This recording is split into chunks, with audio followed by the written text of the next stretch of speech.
De epidemiología de respiratoria de embarazo, las estrategias ventilatorias para utilizar en la paciente embarazada, las metas durante el soporte ventilatorio, las indicaciones para interrumpir la gestación y las estrategias de monitoreo fetal. Muy bien.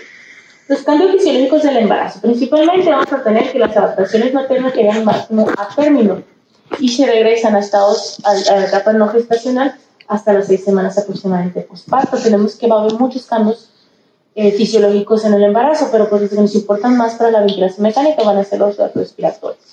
Va a haber edema y hiperemia de la vía aérea superior, lo cual nos hace que consideremos a la paciente embarazada como una vía aérea difícil. Recuerden que también vamos a tener una disminución del tono del esfínter esofágico inferior, lo que nos va a dar más riesgo de broncoaspiración. Entonces, por eso se recomienda a la paciente embarazada una intubación de secuencia rápida. Va a haber un incremento del respiratorio con mayor volumen corriente e incremento del volumen minuto debido a los niveles elevados de progesterona. ¿Qué es lo que genera esto? Pues un mayor volumen minuto. Vamos a tener que el volumen minuto es inversamente proporcional al CO2. Yo incremento volumen minuto, bajo CO2. Yo bajo volumen minuto, incremento CO2. Entonces la paciente embarazada va a tener menor CO2 que la paciente no embarazada. Para compensar dentro de las alteraciones o dentro del equilibrio ácido-base, para compensar esa alcalosis respiratoria, va a haber una disminución del bicarbonato sérico materno para mantener el pH dentro de parámetros normales. Aquí tenemos dentro de los cambios fisiológicos lo que les decía, les mencionaba lo de los volúmenes y las capacidades. Tenemos el volumen corriente, el volumen respiratorio, el volumen residual, la capacidad residual funcional, la capacidad vital y la capacidad pulmonar total, la capacidad inspiratoria, que es el volumen corriente más el volumen de reserva inspiratoria. Vamos a tener que en el embarazo hay un incremento de los contenidos abdominales pues, derivados de los productos de la gestación. Entonces vamos a tener una elevación del diafragma, sobre todo en la embarazada a término, que llega hasta 5 centímetros, lo cual nos va a disminuir la capacidad residual funcional. Esto nos va a generar que la paciente sea más lábil a la hipoxemia durante la apnea. ¿Qué quiere decir? Me va a saturar más rápido. Del 10 al 25% la disminución de la capacidad residual funcional, ver una disminución de la compliance de la capa torácica, la distensibilidad estática va a ser disminuida, no porque tengamos un pulmón rígido o que tengamos menos pulmón, un baby lung, sino porque va a haber un incremento del contenido abdominal, un incremento de la intolerancia del tórax, tanto por las mamas como por el incremento del peso. Hay un incremento del consumo de oxígeno de un 20-40% y de producción de CO2 debido pues, tanto a las demandas metabólicas del feto como a la producción metabólica del feto. Dentro de los determinantes de disponibilidad de oxígeno y hipoxemia en el feto tenemos que la disponibilidad de oxígeno fetal está determinada por el flujo sanguíneo uterino, el contenido arterial de oxígeno materno, que está dado por la hemoglobina, el gasto cardíaco y el oxígeno diluido en plasma. La fórmula es hemoglobina por 1.36 por saturación más la presión arterial de oxígeno por 0.006. Entonces, pues uno de los principales parámetros va a ser la hemoglobina. Y también tenemos que ver la curva de disociación de hemoglobina materna y fetal. La curva de disociación de la hemoglobina la vamos a ver con la P50. La P50 es la PA2 con una saturación al 50%, lo normal es 27 milímetros de mercurio. Tenemos parámetros que me desvían la hemoglobina, la curva de disociación de la hemoglobina hacia la derecha o hacia la izquierda. Lo que me lo desvía hacia la derecha favorece o facilita la liberación de oxígeno a los tejidos, como es la acidosis, la hipercapnia, la fiebre y el incremento de los triglicéridos. Lo que me lo desvía hacia la izquierda me va a incrementar la afinidad de oxígeno a hemoglobina. Como es lo contrario, la alcalosis, la hipocamia, la disminución del 2,3-fosfatirato y la hipotermia. Me va a dar mayor afinidad del oxígeno a la hemoglobina. Entonces tenemos que esta va a ser lo normal. En la mamá vamos a tener una desviación de la curva de disociación de la hemoglobina y la fetal va a ser hacia la izquierda.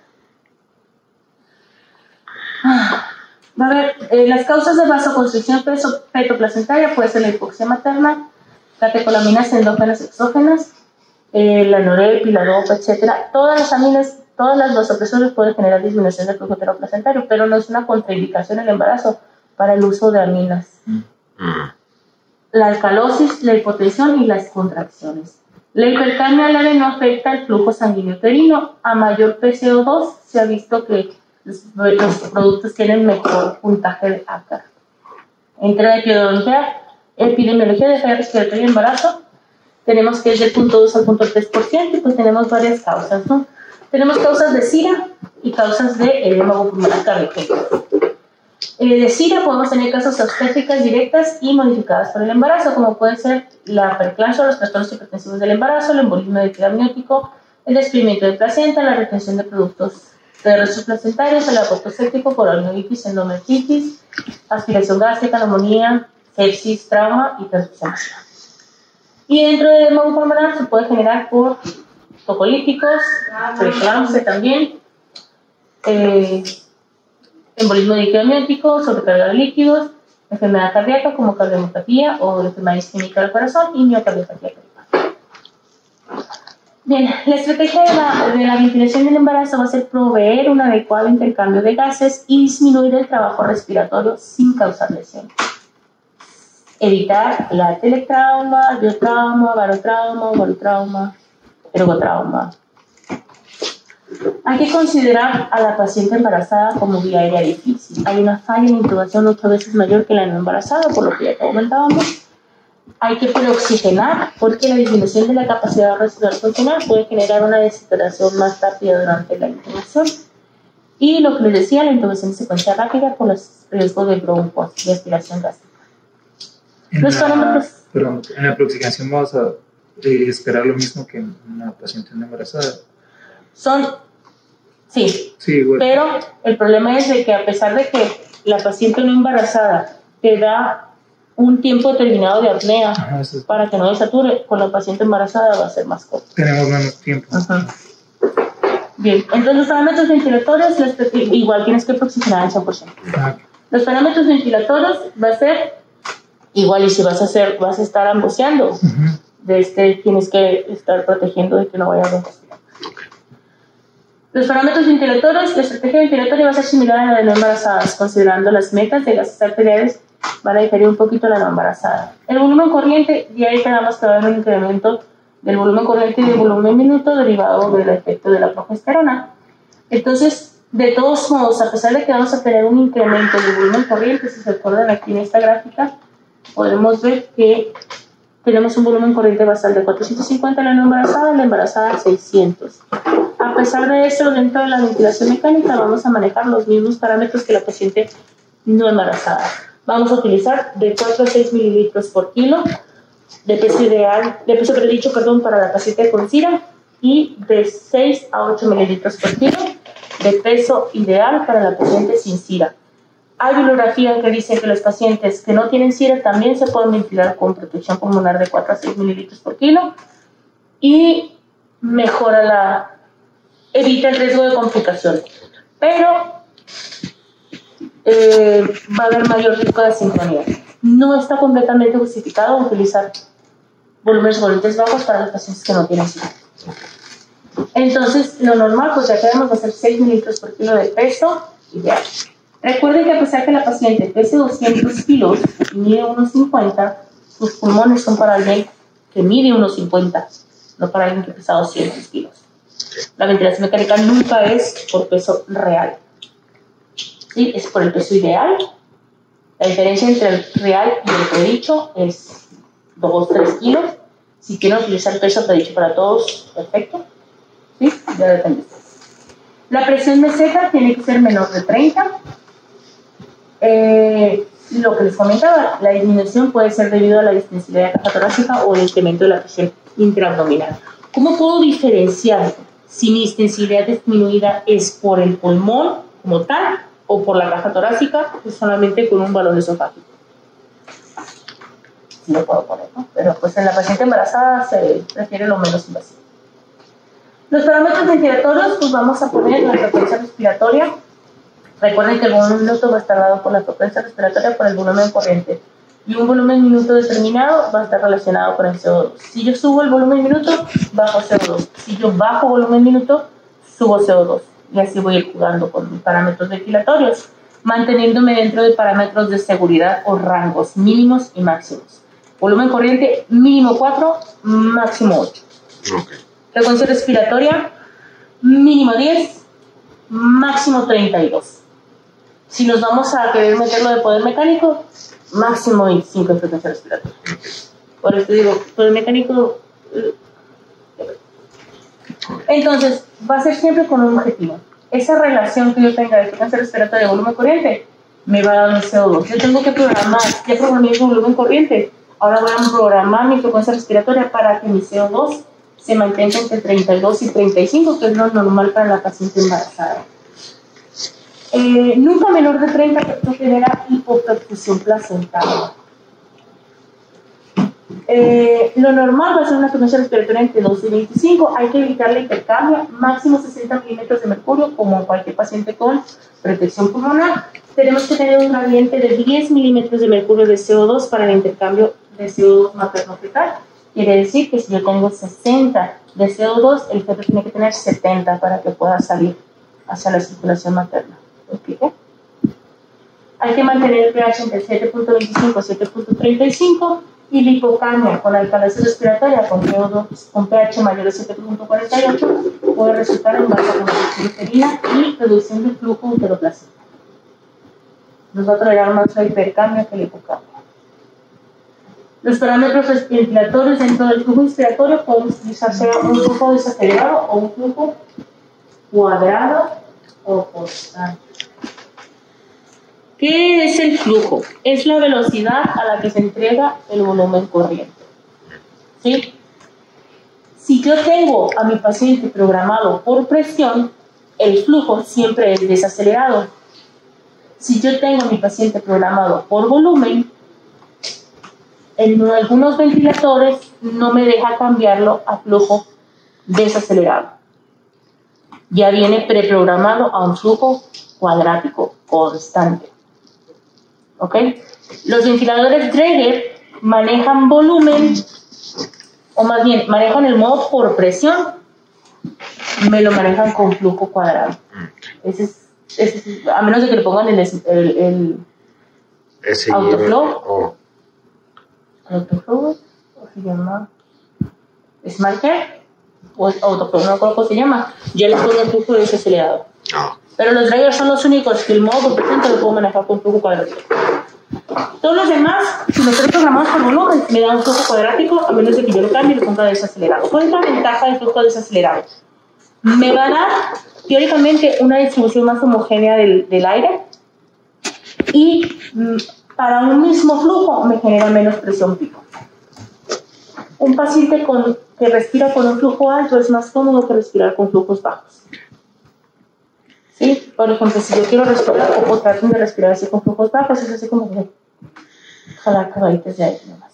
No. Y si respiran con flujos altos, jalan mucho aire rápido y ese flujo alto es más cómodo. ¿Sí? Por ejemplo, cuando hacen ejercicio, ¿qué es lo que pasa? Respiran con flujos más altos para que sea más cómodo, ¿no? Entonces, la diferencia va a ser, por lo tanto, un flujo constante o flujo cuadrático a un mismo flujo me genera mayor presión pico. Entonces, acelerado me va a generar menor presión pico a un mismo flujo. Otra cosa, a un mismo flujo y una misma frecuencia respiratoria, el flujo constante o cuadrado me va a dar menor tiempo inspiratorio. ¿Sí? A una misma frecuencia y un mismo flujo, un flujo desacelerado me da mayor tiempo inspiratorio. Entonces, el flujo es inversamente proporcional al tiempo inspiratorio. Yo programo mucho flujo, bajo tiempo inspiratorio. Yo programo bajo flujo, incremento el tiempo inspiratorio, modifico la relación. Bien. ¿Cuánto le voy a poner entonces de flujo inspiratorio? Lo necesario para lograr una relación IE deseada. ¿Cuánto quiero de relación IE? Lo normal es de 1 a 1.5 o de 1 a 2. No son segundos, es relación. Si yo tengo una relación 1 a 2 y mi tiempo inspiratorio dura 2 segundos, significa que mi tiempo expiratorio dura 4 segundos. 1 a 2. El tiempo expiratorio tiene que ser lo suficiente para que salga el aire de los pulmones, para que se vacíe todo el pulmón, para que no tenga autopico. Y eso va a depender de cada paciente. Pero está hablando, entonces, en la paciente embarazada espera más flujo. ¿Cómo no? ¿Que quiere más flujo en la paciente embarazada? No, te vas a poner el flujo que tú quieras. Ah, ok. Solamente te estaba diciendo la diferencia entre el flujo cuadrado y el desacelerado. Por el IE está... El IE igual, 1.5 a 1 a 2, tú lo que vas a ver es que en la curva de flujo-tiempo el haz expiratorio llegue a ser. Okay. Eso es lo que tú quieres.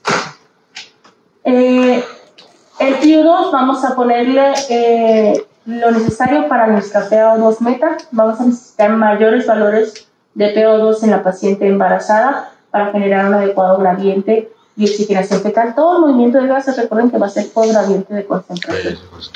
El PO2 va a ser 100% al inicio. Más de 30 minutos al 100% me genera daño por oxígeno, pero oxidación de membranas, producción de radicales libres, antipelectasias por la absorción, porque barremos el nitrógeno. Y si lo tenemos más del 60% por más de 2 horas, también me va a producir daño. Entonces mi meta va a ser bajar el PO2 a menos de 60, si mi paciente lo tolera. Solo si mi paciente lo tolera. Y en la paciente embarazada tenemos que mantener una presión arterial de oxígeno mayor de 70 para asegurar que el feto tenga adecuada oxigenación. PIP, le vamos a probar una PIP a la paciente embarazada. Hay que evitar PIP alto en gestaciones mayores de 20 semanas de gestación por la alteración del tono venoso y el gasto cardíaco.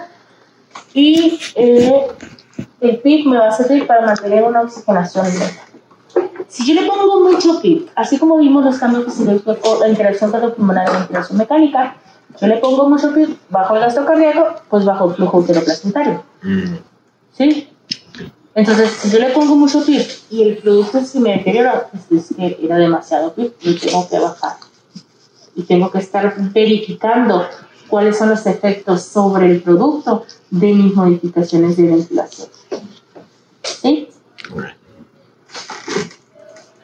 Pero siempre, si a la mamá le va bien, al producto le va bien.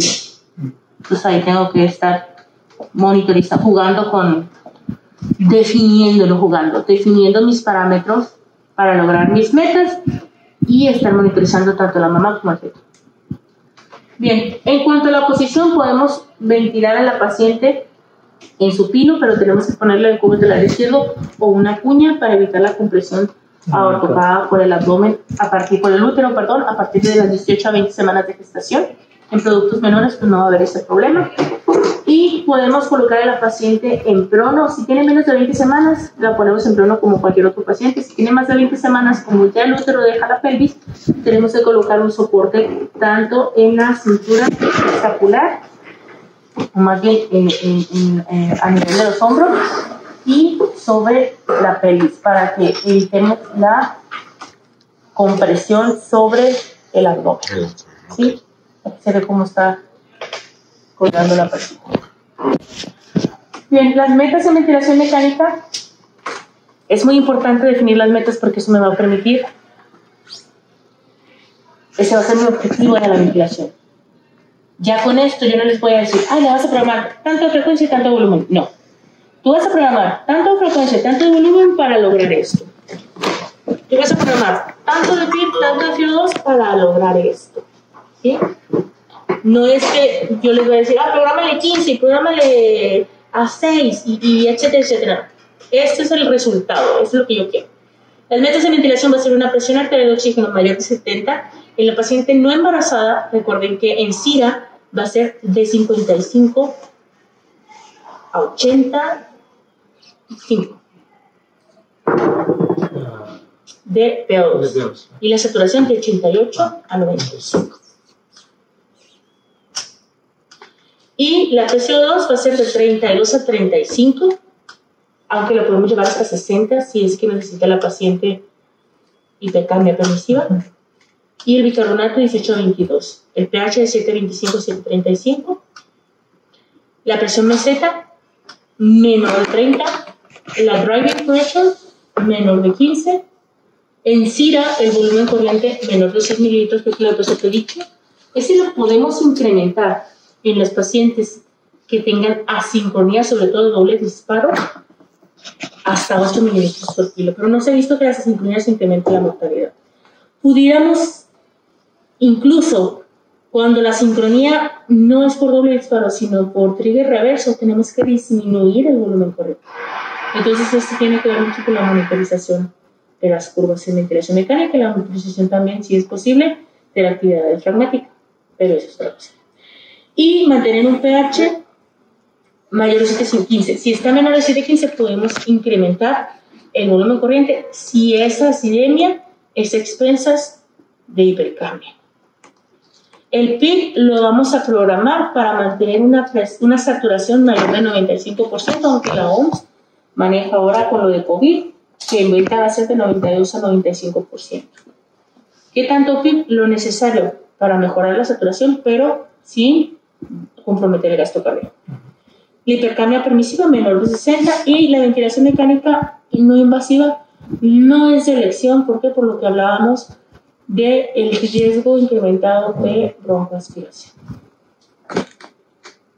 Bien, no es necesario que una paciente que la vayamos a intubar la tengamos que interrumpir. El parto no va a mejorar la falla respiratoria. Puede disminuir los requerimientos de oxígeno porque ya no vamos a tener los productos de la concepción, pero pues la falla respiratoria se tiene que mejorar mejorando la causa, o se controle la causa. La terminación de la gestación va a ser dependiendo si el producto tiene datos de hipoxemia severa.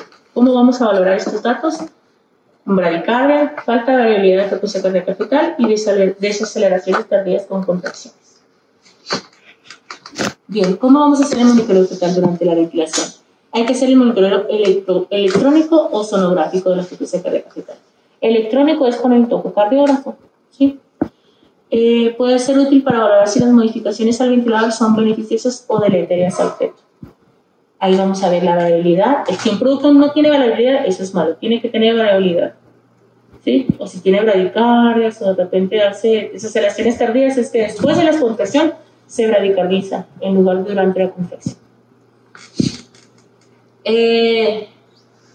Periodos cortos de hipo o hipercamia materna son poco probable que afecte la frecuencia cardíaca fetal, aunque pueden modificar otros índices de bienestar fetal, como son los movimientos o las respiraciones, lo que hacemos con el ultrasonido de bienestar fetal. Hay que hacer monitoreo diario en fetos de mayores de 28 semanas de gestación. ¿Por qué no en menores de 28 semanas de gestación? Porque vamos a tener que los productos de menores de 28 semanas tienen inmadurez del sistema eléctrico del corazón, entonces no van a ser esos cambios tan fiables en respuesta al estímulo, ¿sí? No podemos confiar en los registros electrocardiográficos, o no es necesario estarlo monitorizando en productos de menores de 28 porque no van a ser muy confiables. ¿Hay que monitorizarlos? Buenos días, pero le vamos a hacer más caso cuando tengan más de 28 semanas. Hay que mantener la perfusión placentaria. Recordemos que la perfusión pues, va a depender tanto del gasto cardíaco como del contenido arterial de oxígeno. Más bien, el contenido arterial de oxígeno va a depender del gasto cardíaco y de la hemoglobina materna. Y del contenido de la cantidad de oxígeno que le mandemos, tanto de la saturación como del disuelto en plasma. Entonces, tenemos que tener una óptima valor de hemoglobina y pues nuestra meta de oxigenación que ya vimos que es de 92-95 o más de 95% de saturación. La flujometría Doppler la vamos a utilizar esta cada semana. En caso de retraso de crecimiento uterino que esté menos de porcentaje de 10, hay que realizar en la flujometría Doppler para estar monitorizando al producto. Y en la ventilación mecánica se considera una etiología de riesgo para el producto, hay que estar haciendo Doppler cada semana. Hay que hacer un manejo multidisciplinario con el neonatólogo, obstetra y el materno fetal. Bien, lo que les comentaba, monitorización diaria de trazo tococardiográfico, Doppler de arteria umbilical semanal y ultrasonido para valorar crecimiento fetal y monitorización cada 2 semanas. Entonces, si el parto temprano no es una opción, el mejor manejo es enfocarse en optimizar la salud materna y no las variaciones minuto a minuto de la frecuencia cardíaca fetal. El hecho de que un trazo nos salga alterado, no nos asegura que el producto lo vaya a ir mal. O que no tenga alteraciones, tampoco nos asegura que el producto lo vaya a ir bien. ¿Sí? Hay que optimizar a la mamá para adecuar, que tenga mayor probabilidad de un adecuado flujo enteroplacentario y que el producto lo vaya a ir. Entonces, dentro de lo que les decía, factores de riesgo ante parto va a ser entonces la paciente grave. En esos pacientes se recomienda el monitoreo electrocardiográfico continuo, ¿sí? Sobre todo cuando tenemos más de 28 semanas de gestación. En cuanto a los estudios radiológicos en la paciente embarazada, tenemos aquí el tiempo de concepción y la dosis fetal y el riesgo potencial. Reimplantación de los 0 a 14 días, organogénesis de la primera a octava semana y de las 12 a las 15, desarrollo neuronal rápido y migración de las 6 a las 15 y organogénesis y desarrollo neuronal rápido también de las 15 semanas a término. La dosis fetal, si se fijan, tiene que ser más de 5 RATs. Muerte prenatal, retraso de crecimiento de 20-25 RATs, talla cefálica baja, introducción de después de las 3 semanas no causa alteraciones en el coeficiente intelectual, a pesar de que la cabecita salga chiquita, y mayor sensibilidad a cáncer. Igual, convulsiones, disminución del cociente intelectual, cáncer y retraso mental severo de las 16 a las 25 semanas con más de 50 RATs. ¿Cuánto nos da una placa de tórax? Menos de 0.10 RATs. ¿Cuánto necesitamos en un producto más de 8 semanas? Más de 20 para que genere daño. Más de 10. Entonces, una placa no le hace daño. Una tomografía de tórax, 0.10 a 0.45. ¿Cuánto necesitamos para daño? Más de 5 para hacer daño. Las que tienen más serían las de abdomen. 0.24 a 2.6 y el de vario. La de columna lumbar. Y por aquí decía dónde está el vario. El enema de vario hasta 3.96. Pero si se fijan, ninguno llega a más de 5 y va a depender de la edad gestacional. Posición por si no, hay que utilizar la placa abdominal de plomo cuando vamos a utilizar o vamos a sacar estudios de imagen de diagnóstico. Siempre va a ser más seguro un ultrasonido. Y lo que les comentaba, el riesgo de infusión va a ser de 5 a 50 RAT a partir de 5 y pues generalmente la dosis fetal en las radiografías de tórax va a ser menor de 0.5. Entonces, ¿son seguras? En conclusión, sí. ¿Se puede hacer placas de tórax a las pacientes embarazadas? Sí. Dependiendo de la edad gestacional, si vamos a hacer una, sí se puede. ¿Sí? Conclusiones. El manejo ventilatorio de la paciente embarazada con falla respiratoria es la misma estrategia de ventilación con protección pulmonar. Los métodos de mecánica respiratoria no se modifican respecto a la paciente embarazada. Mecánica respiratoria me refiero a PIP y meseta, driving pressure. Se debe realizar la programación de la ventilación para obtener las metas de intercambio gaseoso específicas para la paciente embarazada. Hay que mantener un adecuado flujo uteroplacentario y hay que monitorizar el estado fetal. Hay quien recomienda no irnos con los parámetros gasométricos como meta, sino estar monitorizando al producto. Si no tenemos la forma de monitorizar al producto, pues ese es nuestro parámetro inicial. Si yo tengo que mi paciente la dejé con CO2 de 32 a 35, pero eso me genera alteraciones del bienestar fetal, pues tengo que modificar mi programación. O si yo veo que mi paciente tiene 40, pero el bienestar fetal está adecuado, pues no tengo por qué bajar más el CO2. ¿Sí? Ahí tengo que estar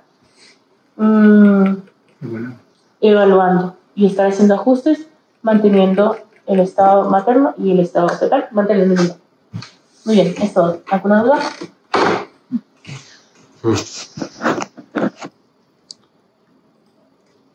¿No?